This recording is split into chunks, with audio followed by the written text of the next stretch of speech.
చాలా మంది చూస్తుంటాం చాలా మనం మంది చూస్తూ నొప్పొచ్చి ఉంటారు. వాళ్ళు కింద పడిపోయి యెస్. చాలా యాహ్! బాధపడుతూ ఉంటారు అసలు. చాలా బాధపడుతూ ఉంటారు. వెంటనే బ్లడ్ యూరిన్ ఉంటుంది. కొంతమందికి యూరిన్ గూడా రాదు. హ్మ్. సో దట్ ప్రాబ్లమ్ అనేది ఉంటుందన్నమాట కొన్ని స్టోన్స్‌లో. హ్మ్. అండ్ కొన్ని స్టోన్స్ వచ్చేసరికి బ్లాడర్‌లో ఫార్మ్ అవుతాయన్నమాట. సో యూరినరీ బ్లాడర్‌లో ఎవరికైతే యూరిన్ వచ్చినా కూడా because of the work load కానీ, ఔట్ సైడ్ జర్నీస్ కానీ, many other factors people may not have a control అన్నమాట. సో యూరిన్ సెన్సేషన్ రాగానే వెళ్ళి దాన్ని కంప్లీట్ చేయకుండా ఉన్నప్పుడు కూడా మనకి స్టోన్స్ ఎక్కువగా ఫామ్ అవుతూ ఉంటాయి. స్టోన్ ఫామ్ అయినప్పుడు, బ్లాక్ అయినప్పుడు ఆ యూరిన్ సరిగా పూలప్ ఎక్స్క్రీట్ కాక కిడ్నీలో వాపులు ఉన్నాయి, హైడ్రోనెఫ్రోసిస్ వస్తుంది. సో లైక్ దిస్ ఇలా ఫ్రీక్వెంట్ ఇన్ఫెక్షన్స్ ఉంటూ ఉంటాయి స్టోన్స్ ఫామ్ అయినప్పుడు.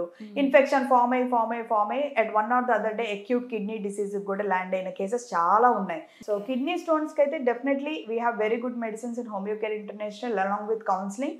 And every person is different. కొంతమందికి రైట్ సైడ్ ఎక్కువ ఉంటాయి స్టోన్స్, కొంతమందికి లెఫ్ట్ సైడ్ ఎక్కువ ఉంటాయి, కొంతమందికి pain will be only on standing, కొంతమందికి sitting. So these kind of variations చూసుకొని we will give a constitutional medicine. ఇండివిజువల్కి తగ్గట్టుగా ఇస్తే విత్ ఇన్ 24 అవర్స్లో స్టోన్స్ పడిపోయిన కేసెస్ ఎన్నో మా దాంట్లో చూసాం.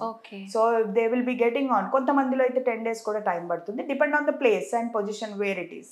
సో ఈ రిజల్ట్ అయితే వెరీ ఫాస్ట్గా ఉంటుంది. The thing is you have to do the discipline levels. Like మీరు ఎక్కువగా హైడ్రేషన్ ఉండడం, వాటర్ తీసుకోవడం, హోమియో మెడిసిన్స్ చక్కగా రెస్పాన్సిబుల్గా తీసుకోవడము, కంప్లైంట్స్ అనేది మనం ప్రాపర్గా చెప్పడము. సో ఇవన్నీ మనం ప్రికాషన్స్ తీసుకుంటూ ఉంటే కనుక definitely we can prevent the stones further.